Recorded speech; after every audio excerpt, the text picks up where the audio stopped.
Alright, now that we squared away the Duchess, or whatever that lady calls herself, whatever title she uses, sent her off to the Chantry.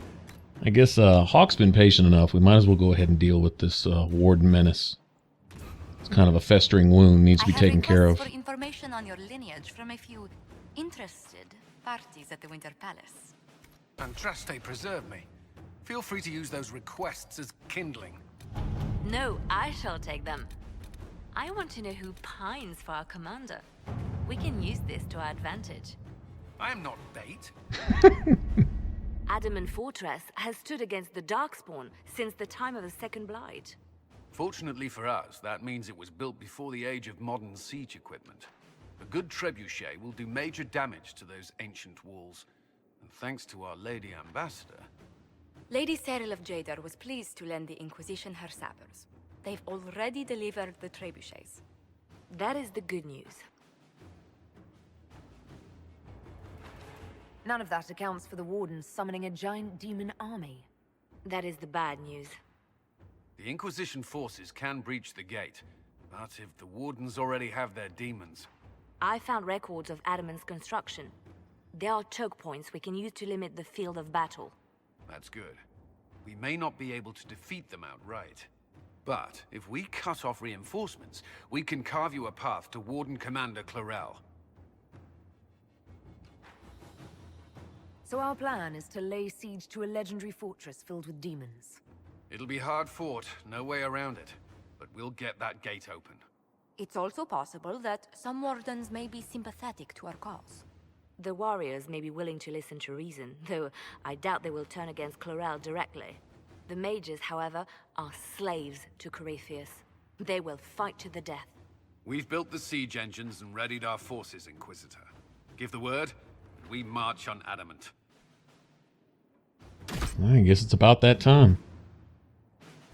Levels 12 to 15. Well, we're past that now. This should actually be kind of a breeze. But, we'll see what there is to see. The thing about these Wardens is, alright, if all the mages are enslaved and possessed by Corypheus or some version thereof, possessed without being possessed, once again, kind of gives me proof of my low game theory, but yeah, if mages are hiding amongst the Wardens, then I won't really know. I mean, you'd think the warriors would be obvious, but you know, there's just, I don't know. It's kind of like once one zombie gets in a room, the whole room eventually gets infected. These Wardens, they've been polluted from the inside out, so they need to be gotten rid of, or at least gotten out of the way. They're not to be trusted as allies. If they're under demonic influence, they're not going to be capable of telling the truth or being honest about where they stand. They're certainly not going to be forthright about their loyalties or any of that, so... yeah, this is one gamble I wouldn't take, really. Trying to retain them as allies. We essentially just need to get rid of the main threat that's creating this demon army, and then the Wardens can honestly piss off. Maybe their time has come. Maybe we've crossed that line where they're no longer useful or to be trusted anymore. They can't serve their role because they're not serving their role anymore. They've turned into something else. They can call themselves Wardens, but essentially they're not Wardens anymore. They're tools of the very enemy they are sworn to fight. So, therefore, they're not Wardens. I'm not. What would you say? I'm not banishing Wardens anymore. I'm banishing these things that are still calling themselves Wardens, but have become something else. The whole institution of being a Warden now is something completely different. It's been twisted backwards now. That was a nice critical on that, wasn't it? Pull back! They're through! Alright, Inquisitor. You have your way in. Best make use of it. We'll keep the main host of demons occupied for as long as we can. I'll be fine. Just keep the men safe. We'll do what we have to, Inquisitor. Warden Stroud will guard your back. Hawk is with our soldiers on the battlements. She's assisting them until you arrive.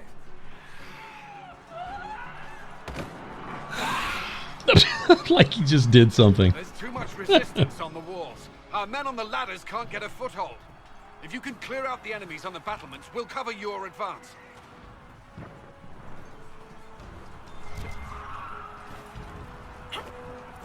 I wonder if a greater shade is a chevalier version of a regular shade. Or something. Notice that big feather thing along their back. Wonder what that symbolizes. Alright, so let's get up in here now. I would imagine even the Warden Warriors are going to be fighting this as well as the mages. Maybe for, you know, just to experience the story and the dialogue's sake, I may be a little bit understanding here. I mean, I guess I don't need to necessarily go in here with the murder all the Wardens low gain frame of mind, but honestly, as far as the current situation in the world is concerned, they don't have any more place in it. At least not as far as doing any good. We don't need anybody else added to the enemy ranks.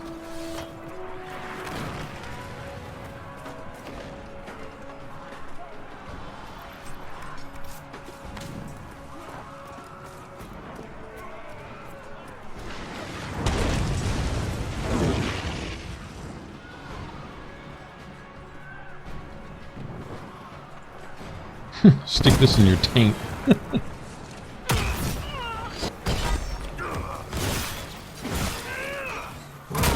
Yeah, not the kind of criticals that I know I could pull out of this build. I like the way this build has played. I mean, I like the way it plays. I'm comfortable with the buttons, I guess. And I mean, the build is solid, but I think I think these 900s and 1000s should be more like regularly in the, I don't know, I would think like 1500 range. And, you know, then when you're buffed with other stuff like Blessed Blades, Ring of Pain, other stuff like that, I think they should be a bit higher.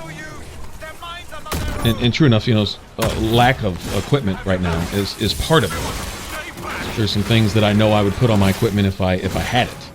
And there's like a particular weapon I would be using right now if I had it. But I've got some ideas towards maybe restructuring this a little bit. It's a little bit late now. Points are already allotted, and a lot of the game has been explored up to this point. I'm thinking about just starting another character and maybe getting up to a certain point, and I'm gonna try a DPS berserker, like specifically DPS, basically a version of this, but Is here to stop Clarel, not to kill Wardens. If you fall back, you won't be harmed. All right, my men will stay back. We want no part of this.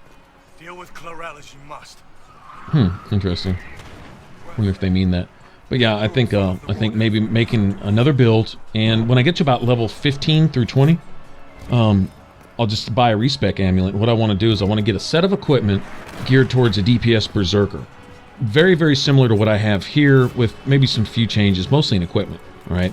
I want to experiment a little bit with cunning instead of dexterity, because dexterity adds attack and critical damage to the rogue, but it only adds just critical damage to the reaver. Doesn't do anything as far as attack goes. But cunning, at least you would have the added benefit of range defense, and then you would have the really added benefit of extra critical chance stacked on top of the extra critical chances we already get from, say, having Varric in our party, and then passives in the Reaver tree and things like that. Okay, so I'm seeing maybe not exactly rogue type criticals necessarily, but criticals more often, because even though you're not swinging quite as fast as a rogue, the way I built my rogue was, you know, the criticals really came off of single massive spike damage strikes, you know, assassinations. Okay, well, with this, I would say with swings, if you're hitting sometimes 2 or 3 enemies at a time, and just about every swing you're going to pull off at least 1 or 2 criticals, if your critical chance is real high, and then maybe stacking a bunch of critical damage into just the weapon, because I know the Ornate Battle Axe has some good slots that require rogue materials like leather instead of metal, and you can buff a lot of critical damage on just that weapon all by itself.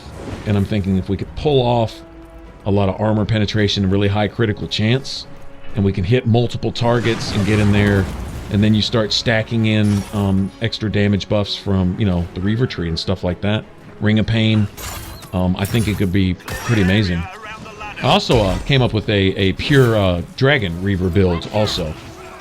and that's one that I would like to showcase because it's one that's stamina was the issue. If you remember way back at the beginning of this Let's Play when I started talking about the build, I was like, going, I wanted to make this more of a berserker type, and I'm happy with it. But if I wanted to go Reaver, I saw stamina would be an issue.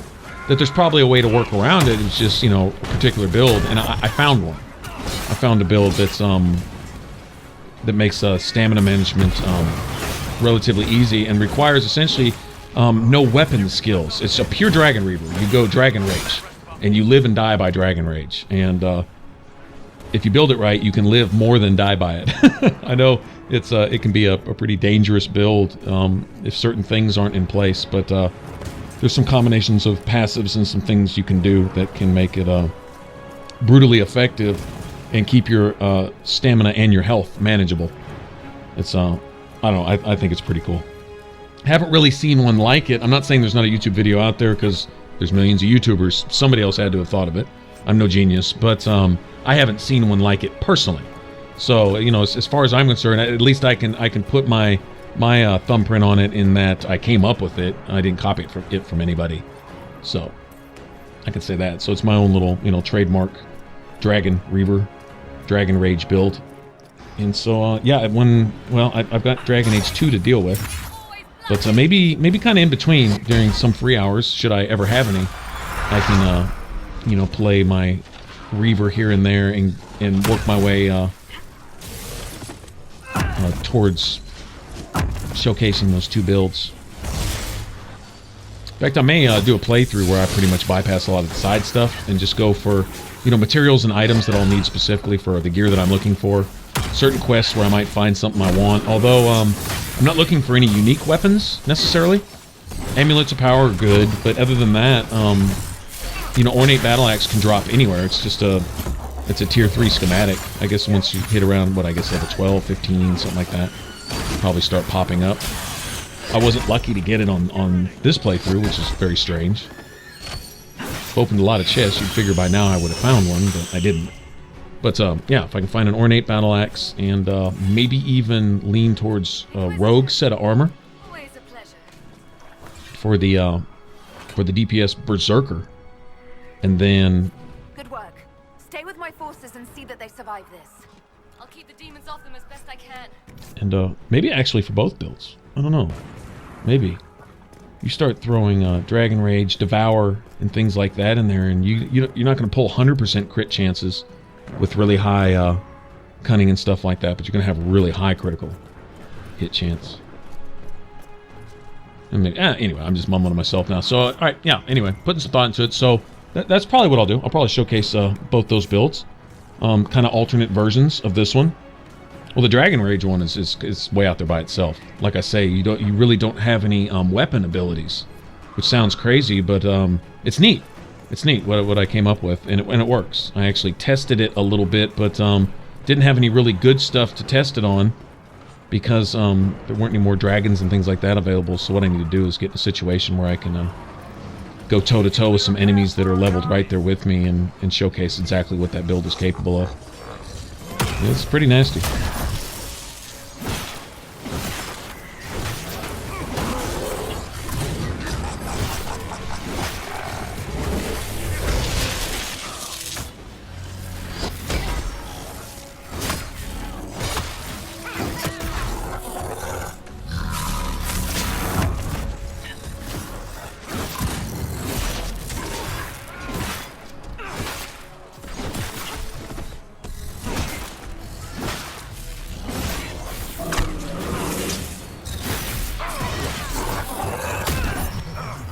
Wow, okay, well, I'm over-leveled for this area, and this guy's got some health.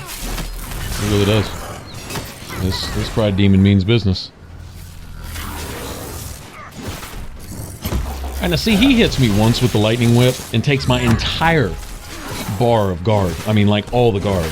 But he can sit there and pound on Blackwall for like 5 minutes, okay, and only take down like half his guard. Hit him with that Lightning Whip like 5 times, you know, and he'll still have guard left, so... I suggest we hurry. Demons will make short work of our forces. His armor rating's not much higher than mine. Maybe by default as a you know, as an NPC, maybe there's something built into his you know, default attributes and stats that makes him tankier. I mean, of course, you know, his job is to be the tank. But for me to take that much more damage from a single strike, literally like 400 or 500 times the amount of damage from a single attack, and then when I turn to control another one of my characters, which I do very seldom, but when I do, they start taking more damage as soon as I control them. I had a theory on that, and it really, really seems to be the case. I don't have any numbers to prove it. Maybe it's written down somewhere, you know, by somebody, but I haven't seen it. It's just been my experience that whoever the controlled character is seems to take a ridiculous extra amount of damage compared to, you know, the AI controlled players just doing their own thing. I've seen Vivian sit over there and tank a mob for a while, but I could take control over, and then 2 hits later I'm dead, playing as Vivian, and I'm like, really? She sat over here and tanked this for 5 minutes, and as soon as I take control, I'm instantly wiped? Yeah, there's something to that. I guess maybe the damage calculators go into effect for whichever, basically whichever player skin you jump into as a control character, I guess? I don't know.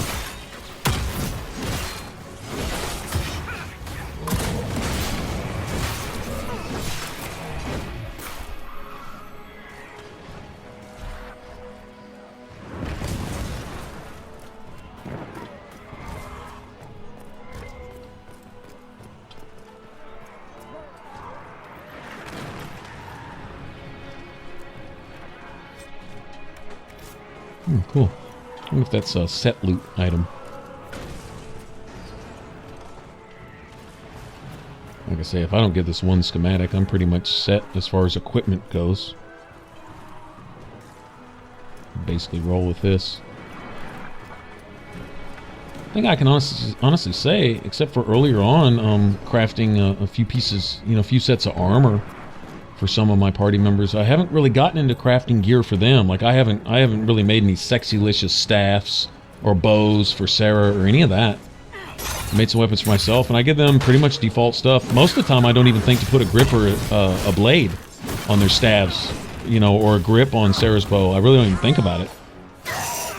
Not gonna say I haven't, but it's something I haven't been in the habit of doing. Just they seem to do good enough with whatever they've got. It's a little bit disappointed. It'd be nice to have to manage their equipment a little more than I do. Yeah, see, we're not even using health potions here. Essentially, this is kind of why I wanted to avoid over leveling, because now there isn't a difficulty setting for this. It's cakewalk time, basically. Wardens, we are betrayed by the very world we have sworn to protect. The Inquisition is inside, Clarel. We have no time to stand on ceremony. These men and women are giving their lives, Magister. That might mean little in Tavinta, but for the Wardens, it is a sacred duty. It has been many long years, my friend. Too many, Clarel. If my sword arm can no longer serve the Wardens, then my blood will have to do.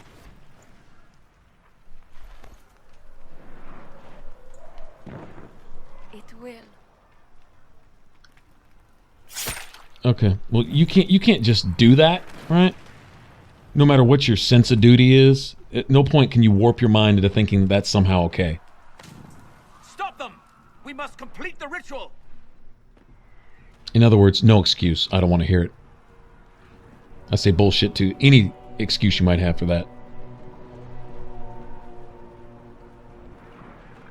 I'm sure you can't wait for Clarel to do that. How else are you going to bind her? Yes, Inquisitor. I want to bind the Warden Commander to a demon. Everyone in this room already knows that. And yes, the ritual requires blood sacrifice. Hate me for that if you must, but do not hate the Wardens for doing their duty.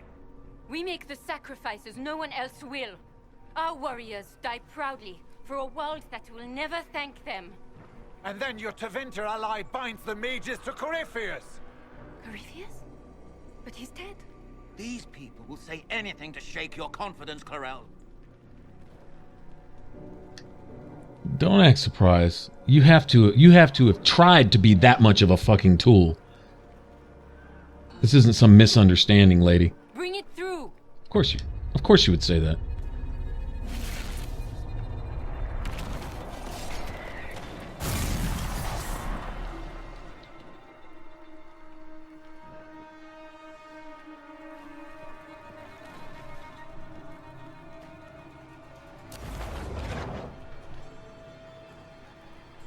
Please.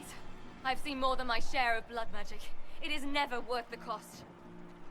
I trained half of you myself. Do not make me kill you to stop this madness. That they could ever warp their minds. Be ready for the ritual, Corel. Seriously. This demon is truly worthy of your strength.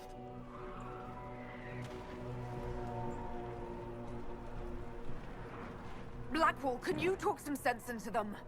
You don't know me, but you may have heard my name. Like you, I've given my life to the Grey Wardens. The first time I put on this armor, I felt like I belonged. Like I was part of something honorable. Something with a purpose. I know how good that feels. How safe. But fighting and dying here today won't stop the Blight. If you want to stop the Blight, kill that bastard up there. His master is the living embodiment of its corruption.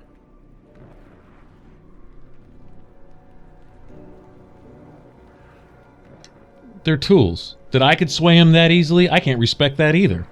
Corel. Honestly. You're the only one who can do this.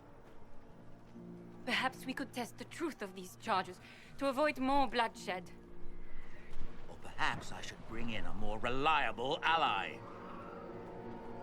My master thought you might come here, Inquisitor. He sent me this to welcome you. This little sissy bitch. What a coward, man. Look at that face. I really want to punch him in the face. Bad. Like, until it doesn't exist anymore. Punch him in the face type of thing. Yeah, man.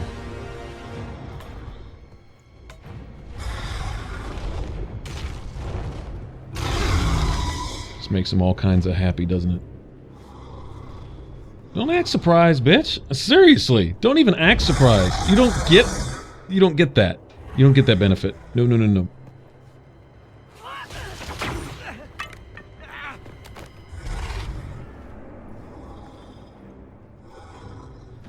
Corel, wait.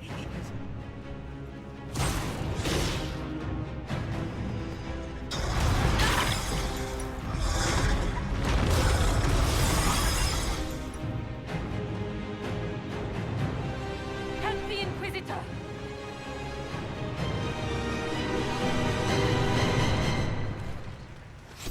Man. Yeah, man. Let's see. How can I say this without sounding really crass? Okay. If anyone's ever experienced having told someone to do something and then they did it just because you told them to, especially if it was out of spite or something, and you actually respected them less for it, instead of them telling you no, like they probably should have, they just went ahead and did it anyway because I don't know, because you intimidated them or whatever the case may be.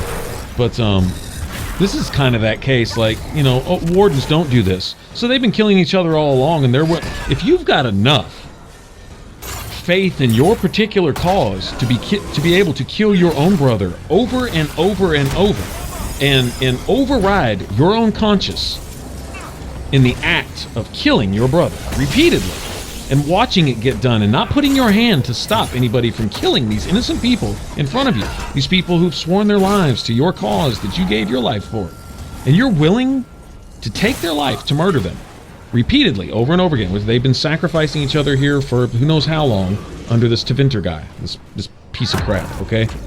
If you were that loyal and dedicated to have geared your mind to be able to act that way, to commit those acts over a period of time, right, and then are able to be swayed by Blackwall, whose speech was more about his own self and his own insecurities than anything else. In other words, some meaningless babble like, let me give you a reason not to do this that really isn't even a reason. And then they say, oh, okay, maybe we shouldn't have killed all of our own brothers all this time. Okay, well, we'll turn this way then. In fact, just give us another hand and we'll just be a tool in that hand and we'll be a wrench to turn whichever way you want us to turn. What kind of crap is that? You can't respect that. Can't respect that. And then their leader, yeah, well, this is all on her. She crossed that line past whether she even meant to or not. It's really kind of irrelevant. But there's no excuse. There's no excuse. There's something corrupt in her brain to have allowed this to take root and think that this is okay in any way. Let's summon demons into the world. That's okay.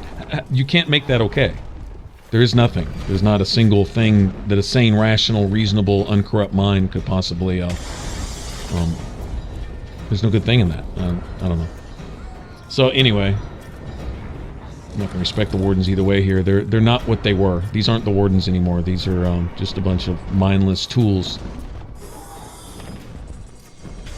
And the Warriors too. Like I say, the Warriors. They have a chance to stand against this, and they went right along with it.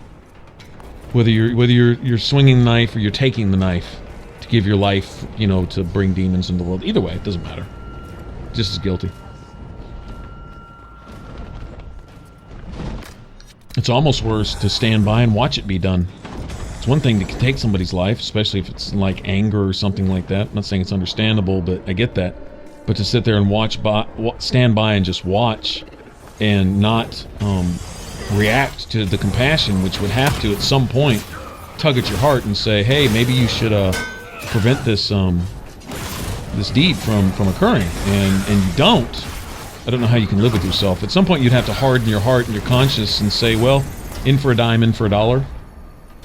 But like I say, Blackwall goes, you know, I put on my socks the wrong way before, but now I put on my socks the right way, and because of that, the Wardens have purpose, so therefore, you should know that somebody who you've never seen before or heard of before tells you that A equals B, so because of D, you shouldn't do this. And then they all go, oh, okay. Really? That's all it took for you to turn from your dedicated cause to bring demons into the world and conquer the Blight, huh? That's all it took was a totally mindless, nonsensical speech from Blackwall. Okay, well that's a little too easily swayed for me. How about 1600 in the face, punk?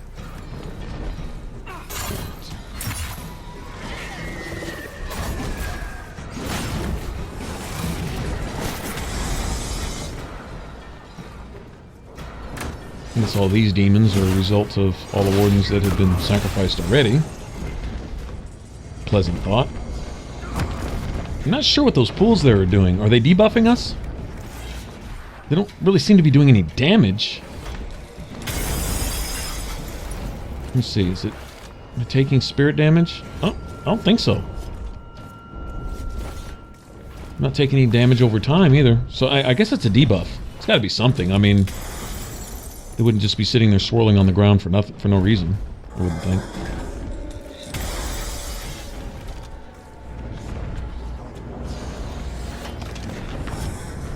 Or maybe you only take damage if you actually get hit directly by one or something.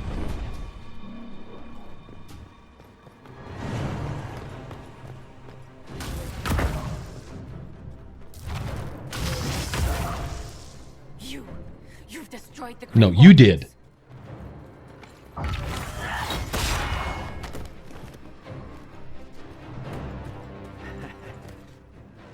You did that to yourself, you stupid bitch. That's the truth. Sure did. All I did was dangle a little power before your eyes, and you couldn't wait to get your hands bloody. That's the truth.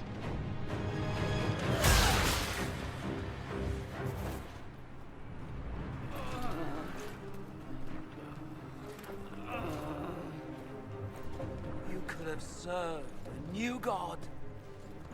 I will never serve the Blight. You have been up to this point. Why are you going to change now?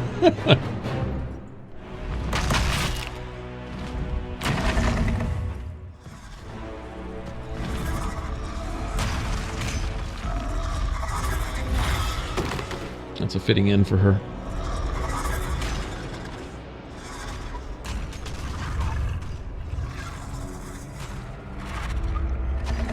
War, victory. In peace, vigilance.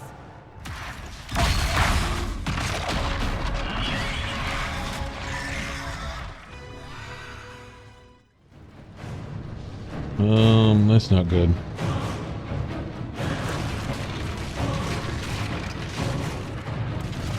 Yeah, that's really not good. Guys.